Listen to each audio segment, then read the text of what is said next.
ہمارے ایک جاننے والے ڈاکٹر ہیں, وہ کہتے ہیں میں نے سنا تھا کہ نافرمان کی روح بہت مشکل سے نکلتی ہے اور جو نیک لوگ ہوتے ہیں ان کی روح آسانی سے نکلتی ہے.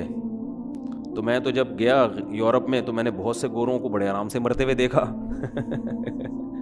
اور بہت سے نیک لوگوں کو بڑی مشکل سے مرتے ہوئے دیکھا. تو یہ کیا ہے؟ تو کہہ رہے ہیں مجھے تو اسلام کے بارے میں اشکالات شروع ہو گئے.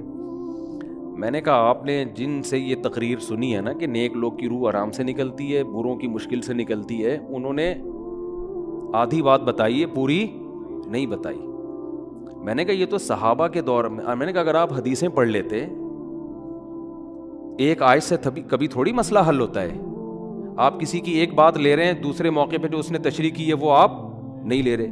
میں نے کہا معاذ اللہ, اگر کسی کی کوئی موت کی کسی کو بہت تکلیف ہو رہی ہے, یہ اس معاذ اللہ اس کے برے ہونے کی علامت ہے, تو یہ تو پھر کفر ہے. احادیث میں آتا ہے کہ آپ صلی اللہ علیہ وسلم کو موت کی تکلیف دوسروں سے زیادہ ہوئی ہے. آپ صلی اللہ علیہ وسلم فرمایا اوعکو کما یوعکو رجلان منکم, مجھے بخار میں اتنی تکلیف ہوتی ہے جتنی تم میں سے 2 آدمیوں کو ہوتی ہے. آپ پر جب بیماری آتی تھی نا, آپ کو تکلیف دوسروں سے زیادہ ہوتی تھی.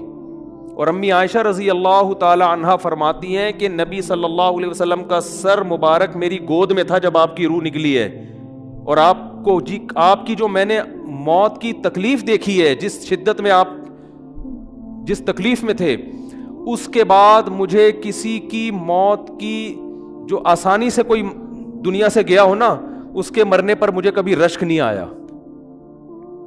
رشک کا کیا مطلب کہ بھئی یہ اتنی آسانی سے چلا گیا تو اس کا مطلب یہ زیادہ اچھا تھا, اور معاذ اللہ آپ صلی اللہ علیہ وسلم کے اعمال کم تھے, تو یہ تو ممکن نہیں ہے نا. کہتے ہیں مجھے کبھی کسی پہ رش نہیں آیا کہ آرام سے مر گیا تو بہت نیک ہوگا. ٹھیک ہے نا, بہت مشکل ہے سمجھانا.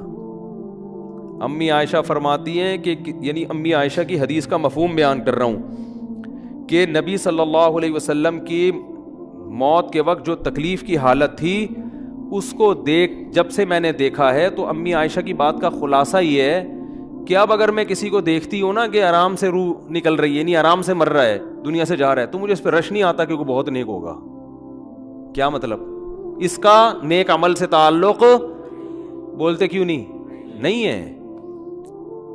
لیکن ہمارے ہاں سارا مدار کس پر ہے؟ مرنے کے بعد شکل کیسی ہے اس کی؟ آڑا ترشا ہو گیا تو جہنم میں جا رہا ہے, اس کا مطلب. اور اگر مرا ہوا ہے, دانت کھلے میں, ایسا لگ رہا ہے مسکرا رہا ہے, سیدھا کہاں جا رہا ہے؟ او بھائی, اگر خدا نہ خواستہ کوئی لکوے کا مریض تھا, کوئی فالج کا مریض تھا, وہ تو مرے گا تو اس کا تو بیچارے کا ہوگا تھوڑا سا چہرہ بھی ٹیڑھا ہو سکتا ہے, کچھ بھی ہو سکتا ہے, نیک لوگوں کا بھی ہو سکتا ہے. تو مدار کس پر ہے؟ اعمال پر. اور نیک لوگوں کو بعض دفعہ موت کے وقت ڈبل تکلیف دی جاتی ہے. ایک تو اس لیے دی جاتی ہے, یا تو اس لیے کہ کوئی گناہ ان کا باقی رہ گیا ہوتا ہے. اللہ کیا کہتے ہیں بھائی, قبر میں جانے سے پہلے اس کو ہمارے پاس دھلا کے لے کے آؤ, صاف ستھرا ہو کے. اب ہمارے پاس آ رہا ہے تو اب ہم نہیں چاہتے کہ اس کے گناہوں کی گٹھری ہو, اس کو پاک صاف کر کے لے. میں نے بڑے بڑے بزرگ دیکھے جن کو آخری وقت میں بہت مصیبت میں گزری ان کی, یعنی زندگی کے آخری ایام, بیٹیوں کی ٹینشن, کسی بیٹی کو طلاق ہو گئی, وہ گھر آ گئی, کوئی اور مسئلہ ہو گیا, تو بڑی ٹینشن میں آخری وقت. لیکن وہ زبان سے کیا کہتے تھے؟ شکر, کہ یار شاید اللہ تعالیٰ ہمارے گناہوں کو معاف کرنا چاہتا. اولاد کی حدیث میں آتا ہے کہ انسان کو اس کی گھر والی کی طرف سے, اس کی اولاد کی طرف سے, اس کے جسم کی طرف سے تکلیفیں پہنچتی رہتی ہیں اور اس کے گناہ معاف ہوتے رہتے ہیں, حتی لقی اللہ طاہرا مطہرا, جب اللہ کے پاس آتا ہے نیٹ کلین, بالکل گناہوں سے پاک صاف ہو گیا. لیکن یہ تکلیف وہ ہوتی ہے جس میں صبر کی توفیق بھی ملتی ہے, کیونکہ اللہ دے رہا ہے نا تکلیف, اور اللہ سزا کے طور پہ نہیں بلکہ کفارے کے طور پہ, تاکہ ہمارے پاس آئے تو صاف ستھرا ہو گئے. تو اس تکلیف میں پھر صبر کی توفیق, اس لیے علماء کہتے ہیں جس تکلیف میں صبر کی توفیق مل رہی ہے, سمجھ لو یہ رحمت ہے. یہ کیا ہے؟ رحمت. یہ اللہ آپ کو بنانا چاہ رہا ہے کچھ. اب لوگ کہتے ہیں یہ والی تکلیف کیوں, وہ والی کیوں نہیں آئی, یہ تو بہت زیادہ ہو گئی. تو بھائی اللہ سے کوئی نہیں لڑ سکتا, وہ جو دے رہا ہے وہ اس پہ صبر کرو. اسی کو کہتے ہیں تقدیر پر رضا, جو اللہ نے مقدر کیا ہے بس ہم اس پہ کیا ہیں, کوشش کریں گے اللہ سے عافیت مانگیں, اے اللہ ہمیں تکلیفیں نہیں چاہیے, ہم تو ویسے ہی کمزور ہیں, ایسا نہ ہو تکلیف میں اور ہی نافرمانی پہ نہ آ جائیں, ہمیں تو خوشیوں بھری زندگی چاہیے, اور اللہ ان خوشیوں میں شکر کی توفیق دے کے گناہ معاف کر دے, ٹھیک ہے نا. جیسے لوگ حکیم کے پاس جاتے ہیں, حکیم صاحب کے پاس 2 طریقے ہوتے ہیں علاج کے. ایک طریقہ تو یہ کہ بھائی یہ کڑوی گولی ہے, 2-3 کھاؤ گے فٹ فاٹ ہو جاؤ گے, اس میں یہ بھی پرہیز, یہ بھی پرہیز, یہ بھی پرہیز. اور ایک طریقہ ہوتا ہے بھائی دودھ جلیبی کھاؤ, علاج لمبا ہو جائے گا, لیکن وہ دوا میں کیا ہے, دودھ جلیبی. تو آپ کہتے ہو بھائی یہ دودھ جلیبی والا مجھے دے دو, ٹھیک ہے لمبا علاج کروا لوں گا, فائدہ دیر سے ہوگا, لیکن میں یہ کریلے کا جوس نہیں پی سکتا. تو ہم نالائق لوگ ہیں, شکر سے بھی انسان کے ترقی ہوتی ہے, تو اللہ سے یہ مانگنا چاہیے اللہ ہمیں نعمتیں دے, تکلیفوں سے بچا, اور شکر کی توفیق دے تاکہ ہمارے درجات بلند ہو. تو شکر کے بھی تو بڑے فضائل ہیں نا. تو مانگنے تو کیونکہ عبدیت اور غلامی کا تقاضا یہ ہے کہ اللہ سے عافیت مانگی جائے, لیکن اللہ تکلیف دے دے تو اس پہ صبر. تو ہمارے نبی صلی اللہ علیہ وسلم کو ہاں یا تو اس لیے تکلیف ہوتی ہے گناہ معاف, یا اس لیے کہ درجات بلند. اللہ چاہتا ہے کہ بھئی یہ دنیا آزمائش کی جگہ ہے, جب آخرت میں آنا تو اتنا تجھے نوازوں. تو ہمارے نبی صلی اللہ علیہ وسلم جنت میں آخرت میں سب سے اعلیٰ مقام کس کا ہوگا, سید الانبیاء محمد صلی اللہ علیہ وسلم, حضرت آدم سے بھی زیادہ, نوح علیہ السلام سے بھی زیادہ. تو اللہ نے فرمایا کہ آپ کو پروٹوکول دینے کے لیے آخری جو اب آپ کا آخرت کا سفر ہے نا, اس میں مادی تکلیف آپ کو دوسروں سے زیادہ دی جائے گی. یہی وجہ ہے کہ حضرت فاطمہ رضی اللہ تعالی عنہ, آپ کی چہیتی بیٹی, جب انہوں نے آپ صلی اللہ علیہ وسلم کی اس تکلیف کو دیکھا نا, جو موت کے وقت تکلیف تھی اور جو بخار کی شدت تھی, واہ کرب ابتا, فرماتی تھی ہائے میرے والد کا کرب. بہت زیادہ غمزدہ ہو گئی ان کو دیکھ کر کس قدر تکلیف میں ہے. تو آپ صلی اللہ علیہ وسلم نے فرمایا لا کرب علی ابیک بعد الیوم. کیسے تسلی کے جملے. اپنی بیٹی سے فرمایا ہے فاطمہ تیرے باپ پر آج کے بعد کوئی تکلیف, بولو لا کرب علی ابیک بعد الیوم. اس میں بھی آپ صبر کا پہلو تلاش کر رہے ہیں, شکر کا.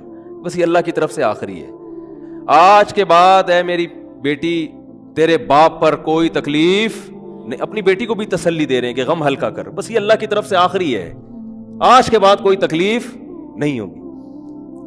تو ہمارے ہاں وہ بیچارہ تکلیف سے جا رہا ہے, تو یار دیکھا آ گیا نا سامنے, لوگ کہنے یہ دیکھا, ہم تو کہتے تھے بندہ ہی 2 نمبر ہے, اب آ گیا نا دیکھو کیسے مر رہا ہے. اور پیغمبروں کو تکلیف تو دی جاتی ہے, لیکن کوئی ایسا عیب نہیں ہوتا, ایسی بیماری نہیں ہوتی جو لوگوں میں معیوب سمجھی جاتی ہو, یہ نہیں ہوتا. کیونکہ پیغمبر اللہ کے قاصد ہیں, تو اللہ ان کو ہر لحاظ سے امت کو یہ بتانا چاہتے ہیں یہ میرے رسول ہیں, یہ میرے سفیر ہیں. تو کوئی بھی ایسی چیز جس کی وجہ سے لوگوں کو ان سے نفرت ہو, یا طبعی نفرت جو انسان کے اختیار میں نہیں ہوتی, تو اللہ ایسی بیماری اور ایسی تکلیف سے بچاتے ہیں ان کو. سمجھ میں آ رہی ہے بات. لیکن امتی کو ایسی تکلیف ہو سکتی ہے. یہ جو ختم نبوت کے علماء کہتے ہیں نا مرزا غلام احمد بیت الخلاء میں گر کے مر گیا, تو بعض لوگ کہتے ہیں وہ تو بیت الخلاء میں تو فلاں بزرگ کا بھی انتقال ہوا تھا, فلاں کا بھی بزرگ کا ہو سکتا ہے, پیغمبر کا بیت الخلاء میں انتقال بولو نہیں ہو سکتا. کیونکہ پیغمبر کو اللہ ایسے عیب سے بچاتے ہیں جو انسانوں میں عیب سمجھے جاتے ہیں. تو پیغمبر کو ایسی بیماری نہیں ہوتی, جیسے اچھوت کی بیماری ہے کہ کوئی ہاتھ نہیں لگا سکتا اس کو, ایسی بیماری پیغمبروں کو نہیں ہوتی. کوڑ کی بیماری پیغمبروں کو نہیں ہوتی, کیونکہ ایسی بیماری جس سے لوگ گھن کھاتے ہیں, ایسی نہیں. لیکن امتی کو ہو سکتی ہے, امتی کو ایسی بیماری ہو سکتی ہے, اللہ اس کے درجات کیا کرے گا, بلند کرے گا اس سے. مجھے ایک واقعہ کسی نے سنایا کہ ایک ہندو تھا, اس کو کوڑ کی بیماری تھی. کوڑ نہیں ہوتا, گوشت گلنا شروع ہو جاتا ہے, تو یہ بیماری پھیلتی ہے. تو اس کے رشتہ داروں نے بالکل الگ کر دیا اس کو, وہیں سے کھانا پھینکتے ایسے کر کے. کہیں تبلیغی جماعت گئی, ان کو پتہ چلا, وہ بیٹھ گئے اس کے پاس جا کے, اس کو کھلا بھی رہے ہیں پلا بھی رہے ہیں. تو وہ بڑا متاثر ہوا, یار سب نے چھوڑ دیا اور مسلمان ہو کے تبلیغ والے تو اکرام کا کوئی موقع الحمدللہ چھوڑتے نہیں ہیں. تو وہ مسلمان ہو گیا اور پھر اس کا انتقال ہو گیا تھوڑے دنوں میں. اب دیکھو اللہ نے جو اس کو کوڑ کی بیماری میں ڈالا, یہ بیماری اس کے لیے رحمت بن گئی کہ نہیں بن گئی. تو کفر کی حالت میں کوئی اچھا کام کیا ہوگا اس نے, اس کے بدلے میں اللہ نے اس کو کیا دے دیا, کوڑ کی بیماری. اب دنیا کہے گی یار عام کافر جو اچھے کام نہیں کرتے وہ تو فٹ فاٹ گھوم رہے ہیں, اور یہ تھوڑا بہت خیال کرتا تھا, اس کو اللہ نے کیا دے دیا, بھائی اس کو دیا اس لیے کہ اللہ کو پتا ہے کہ جی کوڑ میں ہوگا تو تبلیغ والے آئیں گے, اس کی آؤ بھگت کریں گے اور یہ کیا ہو جائے گا, اسلام میں داخل ہو جائے گا. تو اللہ کے کام ہے, یہ اللہ ہی بہتر جانتا ہے. تو بعض دفعہ اللہ تکلیف میں ڈالتے ہیں تاکہ آپ کے گناہ دھل جائیں. تو اس لیے موت کی جو تکلیف ہے نا, اچھا اور عین ممکن ہے کوئی بہت بڑا بدماش ہو, بڑے آرام سے مر جائے وہ, اور مرنے کے بعد ایسی خوبصورت اسکن ہو جائے اس کی, کیونکہ اسکن کی اچھے یا برے ہونے کا تعلق موسم سے ہے, جینے, ٹھیک ہے نا. جس کو برین ہیمریج ہوتا ہے تو چہرہ خراب ہوتا ہے, چاہے وہ نمازی ہو. میں نے ایسے پکے نمازیوں کو جن کی نماز کی حالت میں ڈیتھ ہوئی ہے, ان کو دیکھا موت کے بعد ان کا چہرہ کالا ہو گیا. یہ بری بات نہیں تھی, یہ کالا اس لیے ہو گیا کہ برین ہیمریج ہوا, رگ پھٹی ہے تو بلیڈنگ ہونا, اور ہارٹ اٹیک بھی ہوا پھر ان کو. تو ڈاکٹر کہہ رہے تھے ان کو جلدی دفناؤ کیونکہ یہ بہت جلدی ان کا جسم خراب ہو جائے گا. حالانکہ پھر میں نے خواب میں ان کو جنت میں بھی دیکھا. صحیح ہے نا. تو خام خمانہ لوگوں نے یہ چیزیں بنائی ہوئی. تبھی میت کو چھپانے کا حکم ہے, کیونکہ اکرام کرنا ہے نا, تو چہرہ مرنے کے بعد بگڑنا شروع ہوتا ہے. یہ ہر ایک کا ہوگا, چاہے نیک ہو چاہے برا. تبھی تو حکم ہے کہ اس کو جلدی دفن کرو, کیونکہ اس کی توہین ہے اب لوگوں کے سامنے رکھنا. اور ہمارے یہاں کیا ہو رہا ہے, باقاعدہ مردوں کے ساتھ سیلفیاں چل رہی ہیں, ناک میں روئیاں ٹھوسی ہوئی ہیں اور ویڈیو بن رہی ہے اور زیارت ہو رہی ہے, لائن لگ لگ کے پبلک دیکھ کے جا رہی ہے. کیا جاہلانہ رسم ہے یار, کیا جاہلانہ. میت میں اور دلہن میں فرق ہونا چاہیے. دلہن کی منہ دکھائی ہوتی ہے, وہ محلے پڑوس کی عورتیں آتی ہیں, بھائی دلہن آئی ہے بیوٹی پارلر کر کے دیکھ رہی ہیں, تو مردے اور دلہن میں اتنا تو فرق کرو, مردے کی بھی رونمائی ہو رہی ہے. تو یہ غلط رسم ہے. انتقال ہو گیا فوراً چہرے پہ کپڑا. ہاں جو اس کے بہت قریبی لوگ ہیں, قریبی لوگ ایسا ہوتے ہیں کہ اگر وہ بدبو آ بھی رہی ہو, چہرہ بگڑ بھی جائے, ان کو نفرت نہیں ہوتی. بیٹے کو اپنے باپ سے نفرت نہیں ہوگی, چاہے جیسا بھی ہو, چہرہ جیسا بھی بگڑ جائے. وہ کہے گا یار میرا اس کا رشتہ خوبصورتی کی بیس پہ تھوڑی ہے. لیکن اجنبی لوگ جب اس کو دیکھیں گے تو چہرے کے بارے میں تبصرے بھی کریں گے. اور ایک صاحب کا انتقال ہوا, میں نے کہا جلدی دفناؤ, چہرہ نہ دکھاؤ. تو انہوں نے کہا لوگ کہیں گے یار لگتا ہے کوئی چہرہ بگڑ گیا اس لیے چھپا رہے ہیں. میں نے کہا اب تو اور چھپانا چاہیے, اس لیے کہ جس کا بگڑ جائے اس کو تو چھپائیں گے تو پھر لوگ یقیناً کہیں گے بگڑا ہوا چہرہ ہے. تو اس رسم ہی کو ختم کر دینا چاہیے. انتقال ہوا فوراً چہرے پہ کپڑا. ہاں بیوی دیکھ سکتی ہے اپنے شوہر کو, یا بیٹے ہیں, یا اس طرح جو بھائی بہن ہیں قریبی, وہ دیکھ لیں. باقی پبلک سے چھپا کے اس کو فوراً کیا کرو, دفن. اب تو قبر میں جا کے بھی دکھا رہے ہوتے ہیں. یہ اجمیوں کی گندی رسم ہے, بری رسم ہے. گندی کا لفظ میں نے تھوڑا سا زیادہ سخت استعمال کیا, لیکن مجھے اس سے زیادہ ہلکا لگ نہیں رہا کوئی لفظ. عرب میں ایسا نہیں ہوتا. سعودی عرب میں جو ہے نا, عرب لوگ بہت سی چیزوں میں ابھی بھی اسلام کے بہت قریب ہیں, بڑے خاندان. ہم لوگ چونکہ ہندوؤں کے ساتھ زیادہ رہے ہیں نا انڈیا میں, تو بہت سی چیزیں ہم نے وہاں سے کیا لی ہیں جو مذہبی لوگوں میں بھی آئی ہیں. عرب میں یہ سسٹم نہیں ملے گا آپ کو. عرب میں جب تک زندہ ہے احترام, ادب, تمیز. انتقال ہو گیا فوراً سے پہلے دفنایا, قبر پہ تختی بھی نہیں لگاتے. وہ جائز ہے تختی لگانا, لیکن وہ بھی نہیں لگاتے. کہہ رہے ہیں اب اس کو تختیوں کی ضرورت نہیں ہے, اب دعاؤں کی ضرورت ہے. دعائیں ہوتی رہتی ہیں ابا کے لیے, صدقات و خیرات کرتے ہیں, تب ایسا صدقے کرتے ہیں عرب کہ آپ کی سوچ ہوگی. ایسی سخاوت ہے عربوں میں, اپنے ابا کے لیے اپنی اماں کے لیے دعائیں کرتے ہیں.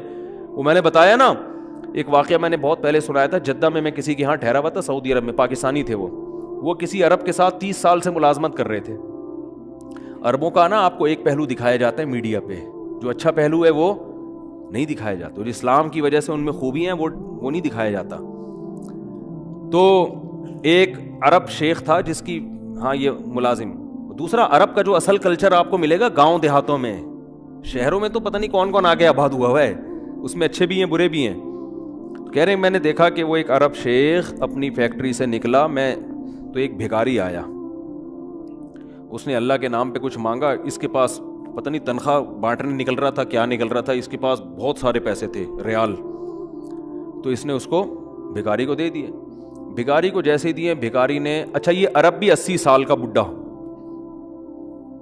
تو اس بھکاری نے اس کے عربی کے ماں باپ کو دعائیں دینا شروع کر دی دل سے نا. وہ پاکستانی تھا, ہوا بڑا ڈیڑھ ہوشیار, دعائیں دی. اللہ کہہ رہے تمہارے ابا کی مغفرت ہو جائے, اللہ کہہ رہے. تو وہ عرب کو اتنا اچھا لگا, اس نے اور دے دیا. پھر وہ شروع ہو گیا, اللہ کرے تمہارے ابا وہ پھر اور دے دی. کہہ رہے ہیں اتنے پیسے اس بھکاری کو دے دیے. میں نے کہا یار یہ تو لاکھوں پتی بن گیا ہے, سارے پیسے ختم ہو گئے اس کے پاس. اور وہ گھنا دعائیں دیتا جا رہا ہے. وہ جو گھنا تھا نا وہ کیا کر رہا ہے, وہ بھی گھنا بن کے طبیعت سے دعائیں دے رہا ہے. وہ رونا بھی آ جاتا ہے پاکستانیوں کو, آپ کو پتہ ہے. تو کہہ رہے وہ چلا گیا, پیسے ختم ہو گئے. اس عربی نے کہا اگر یہ میرے پاس اور بھی پیسے ہوتے نا, یہ دعائیں دیتا رہتا, میں پیسے. بعض ایسے جذبات ہو جاتے ہیں نا انسان کے کہ اس کو لگتا ہے کہ شاید یہ دعا قبول ہو رہی ہے, بعض دفعہ ایسی کیفیات آ جاتی ہیں انسان کے اوپر. تو وہ پاکستانی تھے جنہوں نے مجھے واقعہ سنا, کہہ رہے ہیں یار ان کے اندر کوئی ان کے قریب رہے نا تو بعض چیزیں ان میں بڑی خاندانی. عربوں میں ماں باپ کا بہت احترام ہے, بہت. جتنے کسٹمر کے ساتھ بدتمیز ہوتے ہیں نا, باپ اور ماں کے ساتھ اتنے ہی اچھا سلوک کرتے ہیں. ایسا نہیں ہے جیسے زبان چلا دی اور یہ کر دیا. باپ بیٹھا ہوگا سب چپ کر کے آرام سے بیٹھے ہوں گے کہ باپ یہ بول بیٹا رہا ہے. ہمارے یہاں بیٹا باپ مجھے تو, میں تو لوگوں سے پوچھتا ہوں یہ پہلے کیوں, کہ مجھے ایسا لگ رہا ہے آپ کا بچہ آپ سے پہلے پیدا ہو گیا, یعنی وہ باپ بنا ہوا ہوتا ہے. ٹھیک ہے نا, باتیں ایسے کر رہا ہوتا ہے کہ جو بیٹا ہے وہ باپ لگ رہا ہے, جو باپ ہے وہ بیٹا لگ رہا ہے. تو خیر کہاں سے کہاں بات چلی گئی, کیا بات کر رہا تھا. ارے یار یہ تو موضوع کو کوئی پکڑ کے رکھے, یہ بہت بڑی جاہل پیر کی بات تو میں نے شروع کی تھی, شیطان ہوا وغیرہ سب ہو گیا. ہاں یہ بات چل رہی تھی کہ موت کی تکلیف اگر کسی کو ہوتی ہے, میں یہ بتا رہا تھا کہ اسلام کی باتیں اللاجیکل بات اسلام نہیں کرتا. ہاں مذہبی لوگ بعض دفعہ ایسی باتیں کر کے لوگوں کو بیوقوف بنا دیتے ہیں, قرآن کی آیتوں کی غلط تفسیر کر لیتے ہیں کہ بھئی وہ اتنی تکلیف سے مرا اس کا مطلب وہ جہنم میں جائے گا, وہ نیک آرام سے مر گیا. تو قرآن و سنت سے ملتا ہے کہ نیک لوگوں کو موت کی تکلیف بہت دفعہ ہوتی ہے, زیادہ بہت دفعہ نہیں بھی ہوتی. اب یہ نہیں کہ کوئی آرام سے مر گیا تو آپ کہیں سیدھا جہنم میں گیا, اس کو تو تکلیف ہی نہیں ہوئی, یہ بھی ضروری نہیں ہے. ٹھیک ہے, اس کو بولیں یہ اللہ کی رحمت ہے, اچھا گمان رکھنا چاہیے نا کہ بھئی یہ اللہ نے پہلے ہی دھلا دیا اس کو. تو یہ جو موت کی تکلیف جس کو قرآن میں آتا ہے نا کہ برے لوگوں کو موت کی تکلیف ہوتی ہے, وہ روح نکلنے کی ہے, کہ جب عالم برزخ کی طرف روح جاتی ہے اور اس کو برزخ کی چیزیں نظر آنا شروع ہوتی ہیں تو پھر روح چاہتی نہیں ہے کہ میں جسم سے جدا ہوں, لیکن فرشتے اس کو کھینچ کے نکالتے ہیں. تو یہ عالم برزخ کی چیز ہے, اس کا اس مادی زندگی سے تعلق نہیں ہے. مادی زندگی میں تو کسی کے یہاں گولی مارو گے نا, ٹھا کر کے گئی نکل گئی مر گیا, اور کسی کو کیما بنا کے مارو گے تڑپا تڑپا کے تو تڑپ تڑپ کے مرے گا وہ. مادی زندگی میں کسی کو آگ میں پھینکو گے تو جل کے مرے گا, چاہے نیک آدمی ہو.